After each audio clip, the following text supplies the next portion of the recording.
Yes, beta, welcome to physics class.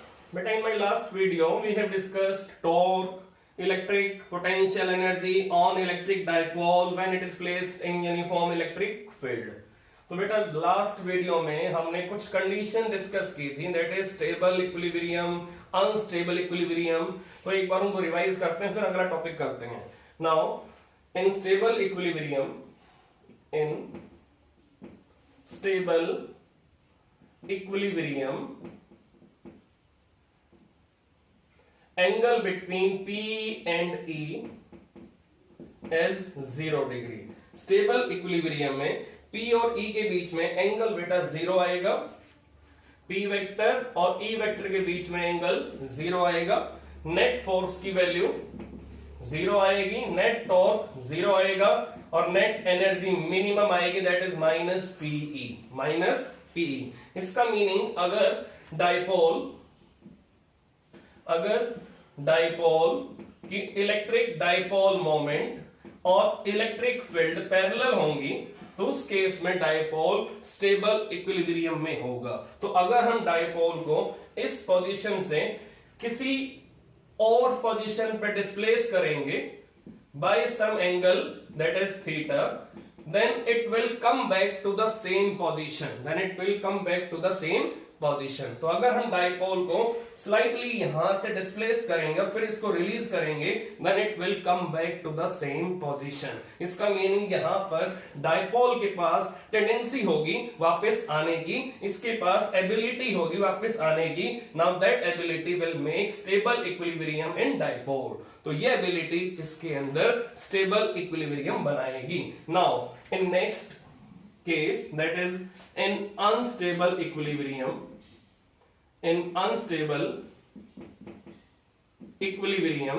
Unstable में क्या होगा बेटा, अगर एंगल 90 डिग्री होगा तो उस केस में नेट फोर्स 0 होगा, नेट टॉर्क आपका 0 नहीं होगा. तो टॉर्क की वैल्यू क्या आएगी, that is maximum, it is PE, maximum torque that is PE.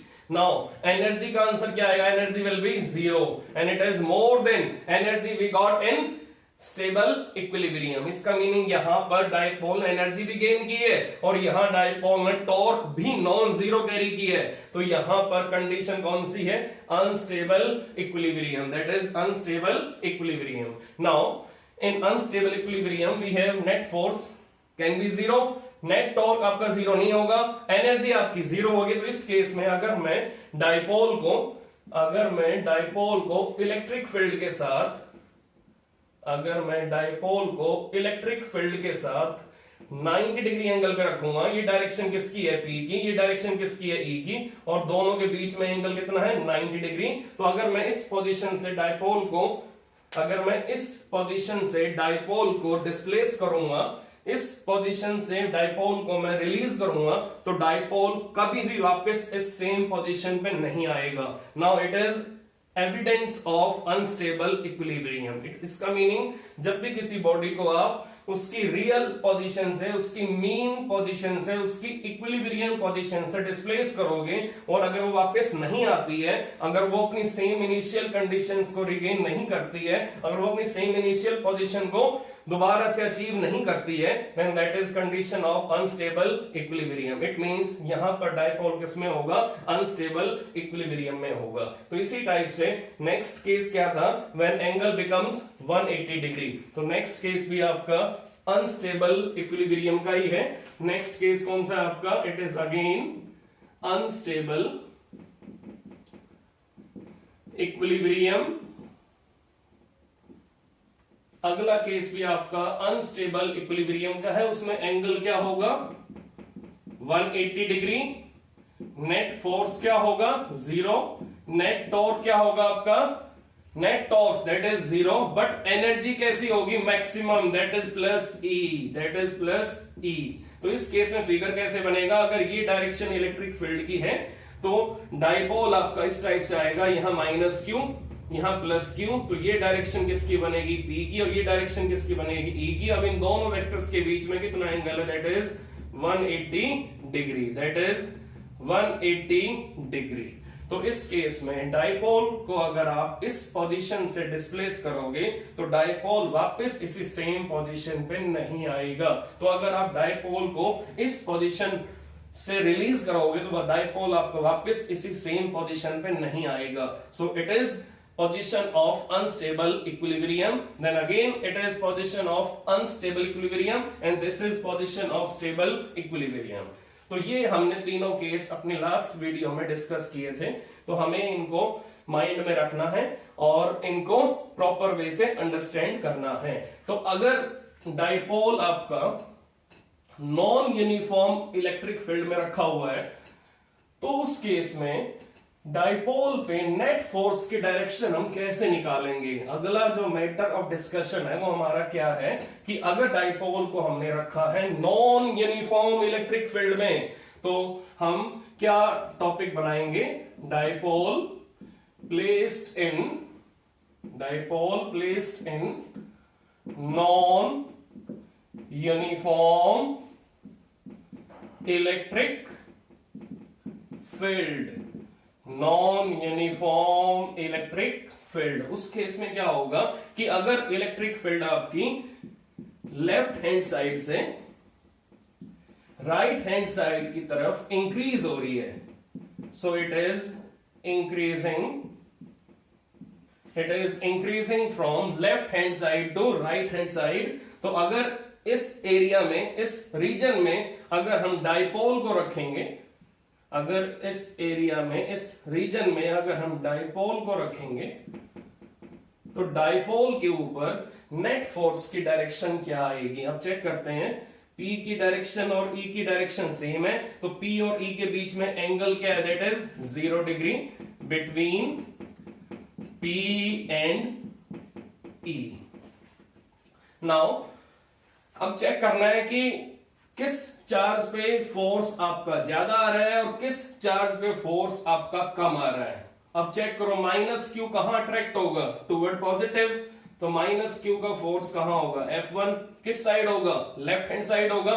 Now plus Q पे फोर्स कहां लगेगा, right hand side. Plus Q कहां अट्रैक्ट होगा, जहां नेगेटिव होगा, तो इस पे फोर्स कहां लगेगा, right hand side. So it is F2 and it is F1। अब आप चेक करके बताओ कि जहां F2 है वहां इलेक्ट्रिक फील्ड कैसी है, इंक्रीजिंग है या डिक्रीजिंग है। तो यहां पर इलेक्ट्रिक फील्ड आपकी इंक्रीजिंग ऑर्डर में है। तो अब चेक करो कि इलेक्ट्रिक फील्ड आपकी इंक्रीज कहां से हो रही है, from left hand side to right hand side. इसका मीनिंग अगर यहां इलेक्ट्रिक फील्ड आपकी E1 है और यहां आपकी इलेक्ट्रिक फील्ड आपकी E2 है तो अब दोनों में से कौन सी इलेक्ट्रिक फील्ड बेटा आपकी ज्यादा है, E2 is more than E1। Now tell me F2 की value, it is Q E2। अब यहां बोलो F1 की value, it is minus Q E1, minus Q E1, and now it is plus Q E2। Now F2 more than F1, F2 more than F1, इसका meaning net force आपका किसके parallel होगा, net force is parallel to F2, net force is parallel to F2। तो net force किस side होगा बेटा, net force will be acting along right hand side, net force will be acting along right hand side. तो इस type से हम non uniform electric field के अंदर भी नेट फोर्स की डायरेक्शन निकाल सकते हैं डाइपोल पे क्या होगी। लेकिन यहां टॉर्क की वैल्यू 0 आएगी क्योंकि दोनों फोर्सेस अनइक्वल हैं। दोनों फोर्सेस कैसे हैं, अनइक्वल हैं, लेकिन दोनों अपोजिट भी हैं, बट दोनों की लाइन ऑफ एक्शन सेम है। तो लाइन ऑफ एक्शन सेम होने से दोनों फोर्स टॉर्क नहीं बनाएंगे। तो यहां पर टॉर्क की वैल्यू क्या होगी, 0। टॉर्क की मेन कंडीशन क्या होती है, दोनों फोर्सेस की लाइन ऑफ एक्शन कैसी होनी चाहिए, अलग अलग होनी चाहिए, लेकिन यहां दोनों की लाइन ऑफ एक्शन कैसी है, सेम है। तो यहां पर टॉर्क की वैल्यू 0 होगी और नेट फोर्स आपका किसके पैरेलल होगा, F2 के पैरेलल होगा। नेट फोर्स आपका राइट हैंड साइड में होगा। So this is all about dipole placed in non uniform electric field. तो ये आपको मालूम होना चाहिए। इसी टाइप से हम डिक्रीजिंग का भी केस कर सकते हैं, वो आप अपने आप कर सकते हो। Now do yourself next case, that is decreasing of electric field. तो वो आपको अपने आप करना है और अपने आप प्रैक्टिस करनी है। नेक्स्ट टॉपिक है हमारा electric field electric field of dipole at general point. तो हमें कोई एक जर्नल पॉइंट लेना है और उस पर इलेक्ट्रिक फील्ड की वैल्यू फाइंड आउट करनी है। नेक्स्ट टॉपिक क्या है? Electric field of dipole at general point. इसका मीनिंग वो पॉइंट जो डाइपोल के ना तो इक्वेटोरियल पॉइंट पे है ना वो आपका एक्सियल पॉइंट पे है। इसका मीनिंग किसी भी जर्नल पॉइंट पे हम क्या निकालेंगे? इलेक्ट्रिक फील्ड की वैल्यू। इसका meaning we have to find out electric field at any point of electric dipole. तो हम सबसे पहले इलेक्ट्रिक डाइपोल का फिगर बनाएंगे, that is electric dipole minus Q plus Q, ये सेंटर O है और ये पॉइंट हमारा P है जिसपे हमें electric field intensity find out करनी है। अब आप चेक करके बताओ कि यहां पर P की डायरेक्शन क्या होगी? माइनस क्यू से प्लस क्यू होगी। और अब चेक करो ये P पॉइंट आपका ना तो डाइपोल के एक्सियल लाइन पे है ना डाइपोल के इक्वेटोरियल लाइन पे है। तो ये P पॉइंट आपका जनरल पॉइंट है, ये P पॉइंट आपका कोई भी आर्बिट्रेरी पॉइंट है। तो आप P पॉइंट को हम सेंटर ऑफ सिमेट्री से ज्वाइन करेंगे, P पॉइंट को हम सेंटर ऑफ सिमेट्री से ज्वाइन करेंगे। अब चेक करके बताओ कि जो P पॉइंट का पोजीशन वेक्टर है वो P वेक्टर के साथ एंगल क्या बना रहा है? आप चेक करके बताओ। जो आपका P पॉइंट है, जो आपका R वेक्टर है, जो आपकी सेपरेशन है सेंटर ऑफ डाइपोल और P पॉइंट के बीच में, ये सेपरेशन लाइन कितना एंगल बना रही है? इलेक्ट्रिक डाइपोल मोमेंट के साथ, दैट इज थीटा। और इलेक्ट्रिक डाइपोल मोमेंट आपकी वेक्टर क्वांटिटी है, तो इसको हम कंपोनेंट्स की फॉर्म में ब्रेक कर सकते हैं। तो आप चेक करके बताओ कि P का जो एंगल बना है किसके साथ? OP के साथ, दैट इज थीटा। तो अगर P का एंगल OP के साथ थीटा बना है तो P का कौन सा कंपोनेंट आपका OP लाइन पे आएगा? That is cos component. Now it is P cos theta. और बिल्कुल इसके परपेंडिकुलर जो लाइन होगी वो कौन सा कंपोनेंट कैरी करेगी? P sin theta. It is P sin theta. तो आप चेक कर सकते हो कि अगर आपकी चॉइस है, अगर आप इसको x एक्सिस अज्यूम कर लो और इसको y एक्सिस, ये आपकी चॉइस है। It can be x axis, it can be y axis. और ये दोनों P cos थीटा और P sin थीटा P के रेक्टेंगुलर कंपोनेंट्स हैं। तो हम क्या लिखेंगे? Rectangular components of electric dipole moment are P cos theta I cap and P sin theta j cap। तो आप चेक कर सकते हो कि इलेक्ट्रिक डाइपोल मोमेंट के हमारे पास दो कंपोनेंट आए हैं, that is P cos theta and P sin theta, और दोनों को हमने XY प्लेन में मार्क कर दिया है। अब चेक करेंगे कि अगर डाइपोल आपका दो स्मॉल डाइपोल्स में ब्रेक हो चुका है तो उन दोनों स्मॉल डाइपोल्स की इलेक्ट्रिक फील्ड P पॉइंट पे क्या आएगी? तो अब चेक करो, आपका जो इनिशियल डाइपोल था, जो आपका ओरिजिनल डाइपोल था, वो ओरिजिनल डाइपोल अब दो डाइपोल्स में डिवाइड हो चुका है। नंबर 1 डाइपोल क्या है? P cos theta. Number 2 dipole क्या है? P sin theta. तो अब हमारे पास दो डाइपोल हैं, P cos थीटा और P sin थीटा। अब चेक करके बताओ, जो आपका P cos थीटा है, जो डाइपोल आपका P cos थीटा है, इस डाइपोल का जो एक्सिस बनेगा उस एक्सियल लाइन पे P पॉइंट आपका लाई कर रहा है, नहीं कर रहा है? मैं रिपीट कर रहा हूं दोबारा से। जो आपका P cos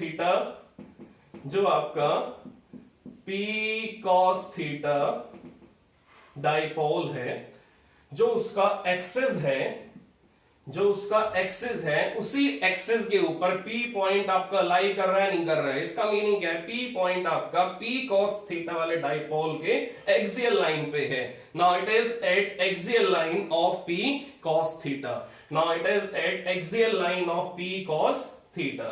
तो P cos थीटा की चेक करो, डायरेक्शन क्या है? अलोंग प्लस आई कैप, और P पॉइंट भी कहां पर है आपका? उसी एक्सियल लाइन पे है। तो अब चेक करके बताओ, यहां जो इलेक्ट्रिक फील्ड बनेगी due to P cos theta, उसका फार्मूला क्या होगा? दैट इज 2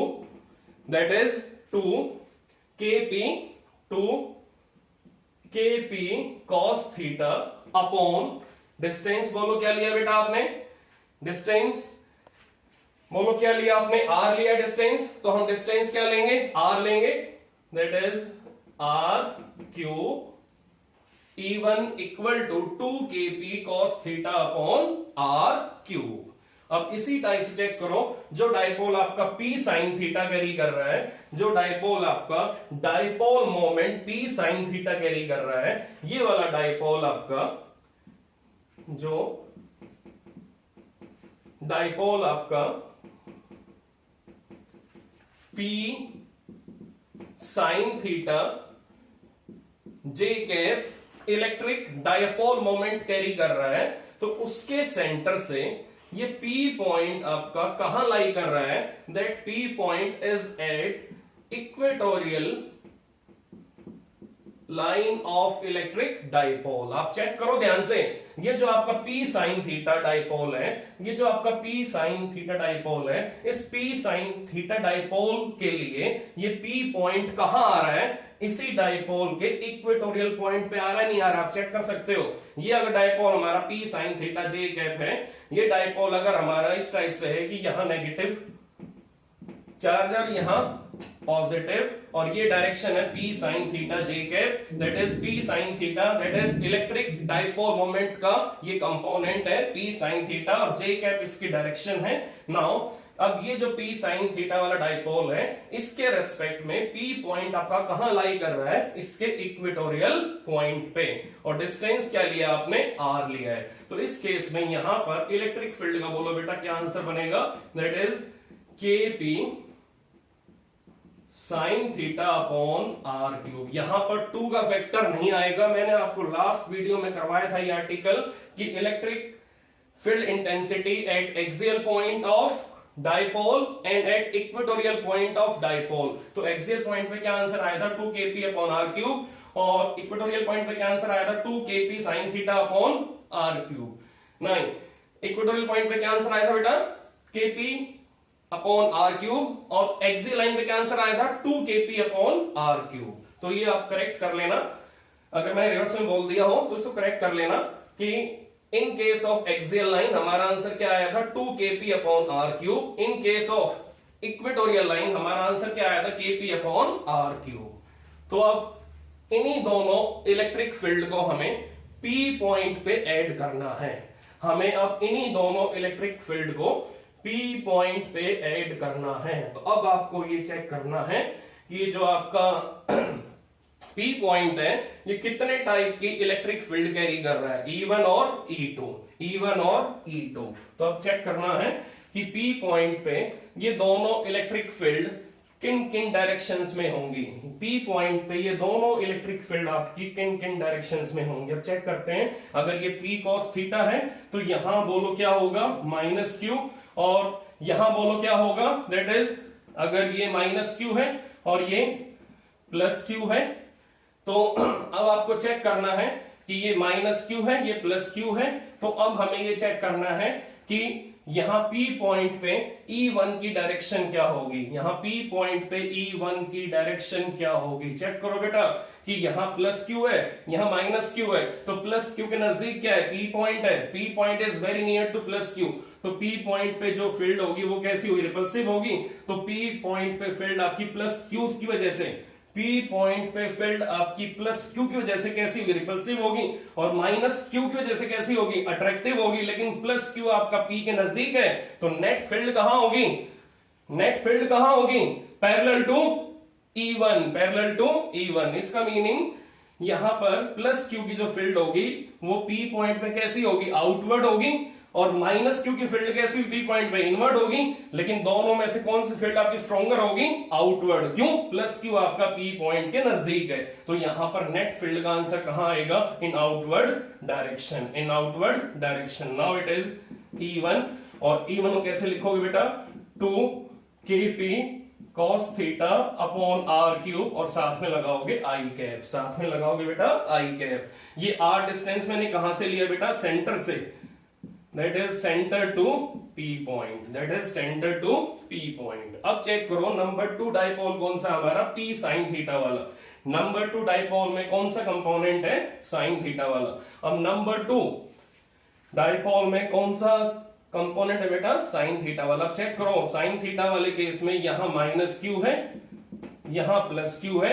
अब हम पी पॉइंट पे आएंगे, अब चेक करो पी पॉइंट पे प्लस क्यू, प्लस क्यू की यहां पी पॉइंट फील्ड कैसी होगी, आउटवर्ड होगी, और माइनस क्यू की कैसी होगी, इनवर्ड होगी, और दोनों का डिस्टेंस फ्रॉम पी पॉइंट कैसा है, सेम है, तो दोनों फील्ड कैसी आएंगी, सेम आएंगी, और दोनों के वर्टिकल कंपोनेंट आपस में कैंसिल हो जाएंगे, और दोनों के हॉरिजॉन्टल कंपोनेंट कहां आएंगे, दोनों के हॉरिजॉन्टल कंपोनेंट कहां आएंगे, along negative Y axis, along negative Y axis. तो यहां पर अब क्या आंसर आएगा, E2 is equal to kp sine theta upon are cube, kp sine theta upon are cube into minus J cap, into minus J cap. अब check करो E1 और E2, इन दोनों के बीच में एंगल बोलो बेटा क्या बना है, 90। इन दोनों के बीच में एंगल बोलो क्या बना है, 90।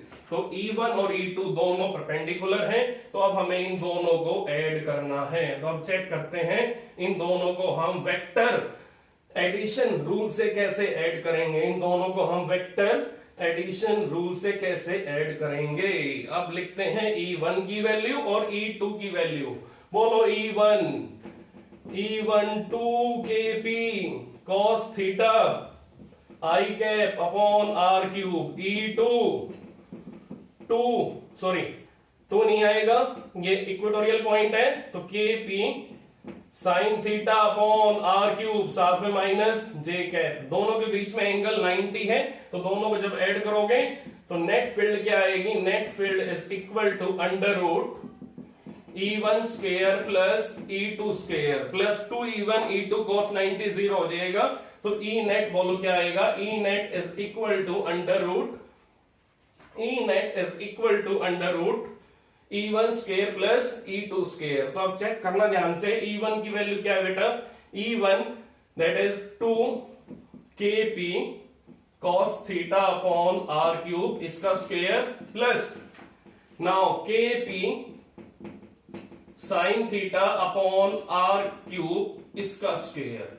तो हमें इस टाइप से इस क्वेश्चन को डील करना है और नेट इलेक्ट्रिक फील्ड का आंसर निकालना है। अब बेटा इसमें से हमें कॉमन क्या मिलेगा बाहर, हम कॉमन क्या ले सकते हैं यहां से, kp अपॉन आर क्यूब, आप बाहर कॉमन ले लो, kp अपॉन आर क्यूब का स्क्वायर हम बाहर कॉमन ले लेंगे, अंदर क्या बचेगा, that is 4 cos square theta. आप चेक कर सकते हो कि अंदर क्या बचेगा, 4 cos स्क्वायर थीटा। मैंने kp आर क्यूब का स्क्वायर बाहर कॉमन ले लिया, ठीक है, तो अंदर क्या बचा, 2 का स्क्वायर 4 और cos का square cos square theta plus now kp R cube आपका बाहर आ चुका है, तो अंदर क्या बचा बेटा, sine square theta, it is sine square theta. तो अब E नेट बोलो क्या आएगा, E net is equal to kp upon are cube का स्क्वायर बाहर आएगा, तो स्क्वायर से स्क्वायर रूट कैंसिल, क्या आंसर आएगा, kp अपॉन आर क्यूब, और बोलो बेटा अंदर क्या बचेगा, अंदर बचेगा 4 cos square theta plus sign square theta, 4 cos square theta plus sign square theta. अब अगर थीटा एंगल आपका 90 डिग्री है, अब अगर थीटा एंगल आपका 90 डिग्री है, तो cos 90 0 हो जाएगा और sin 90 1 हो जाएगा। तो क्या आंसर आएगा, cos 90 0 हो जाएगा, sin 90 1 हो जाएगा। तो E नेट का आंसर बेटा क्या आएगा, kp अपॉन आर क्यूब। और अगर थीटा एंगल 0 डिग्री है तो उस केस में बोलो ई नेट का आंसर क्या आएगा, ई नेट का आंसर क्या आएगा, यहां पर साइन 0 0 हो जाएगा तो क्या लिखेंगे, साइन 0 डिग्री 0 कॉस 0 डिग्री 1 हो जाएगा, तो यहां कॉस 0 1 हो जाएगा, 4 का स्क्वायर रूट 2 आएगा बाहर, तो क्या आंसर आएगा 2kp upon are cube, 2kp upon are cube. तो ध्यान रखना बेटा, सबसे पहले हमने क्या किया है कि एक डाइपोल लिया है और फिर डाइपोल के किसी जनरल पॉइंट पे हमें इलेक्ट्रिक फील्ड की वैल्यू फाइंड आउट करनी है। जनरल पॉइंट को हमने सेंटर से अटैच किया, तो सेंटर से लेकर जनरल पॉइंट तक का डिस्टेंस मैंने क्या लिया, आर लिया है। फिर मैंने डाइपोल को ब्रेक किया टू कंपोनेंट्स में, P cos theta P sine theta में, फिर चेक किया पी पॉइंट आपका पी कॉस थीटा के लिए कहां आ रहा है और पी साइन थीटा के लिए कहां आ रहा है। फिर उसके ऊपर जनरल रिजल्ट हमने अप्लाई किया एक्सियल लाइन का और इक्वेटोरियल लाइन का, और फिर उसके बाद हमने इन दोनों इलेक्ट्रिक फील्ड की डायरेक्शन फाइंड आउट कर ली। डायरेक्शन आने के बाद हमने इन दोनों को वेक्टर रूल से ऐड कर दिया, फिर कंडीशन पुट की कि साइन 0 पे क्या होगा, व्हेन थीटा इज 0 डिग्री तो क्या आंसर आएगा, व्हेन थीटा इज 90 डिग्री तो आंसर क्या आएगा। So this is all about electric field of dipole at general point. तो जनरल पॉइंट पे इस टाइप से हम इलेक्ट्रिक फील्ड का एक्सप्रेशन फाइंड आउट कर सकते हैं। तो आप इसको नोट कर लो, और ये टॉपिक आपका मोस्ट इंपॉर्टेंट टॉपिक है एग्जाम पॉइंट ऑफ व्यू से। सो it is most important topic for exam point of view. So this is most important topic, electric field intensity at general point of electric dipole. तो आप इसको note कर सकते हो, और note करके जो भी आपके डाउट है वो कलेक्ट करो और फिर उनको वर्कआउट करना है हमें। फिर आपको उन डाउट्स को प्रॉपर वे से नोट डाउन करना है और मेरे से पूछना है, फिर मैं आपको इनका सॉल्यूशन बताऊंगा, फिर मैं आपको डाउट्स क्लैरिफाई करूंगा, फिर जाके आपको इसमें कॉन्फिडेंस फुल आ जाएगा। टिल देन थैंक यू बेटा।